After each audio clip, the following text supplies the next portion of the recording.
Malaysia একটা জায়গা আছে ক্যামেরুন হাইল্যান্ড, ভাই গেছিলেন নাকি? ৬,০০০ ফিট উপরে, ঠান্ডা, প্রচন্ড ঠান্ডা। আমি প্রায়ই যাই, ওখানকার চা বাগানের স্নিগ্ধ হাওয়া আমাকে টানে খুব, বাতাসটা খুবই ক্লিন, ভাল লাগে।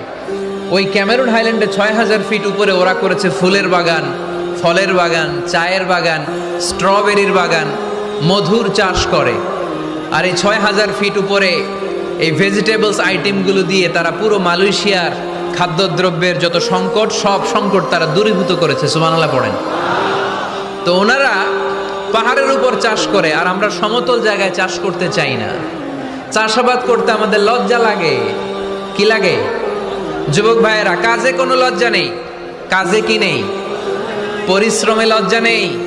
লজ্জা হচ্ছে অলসতায়, লজ্জা হচ্ছে অকর্মণ্যতায়।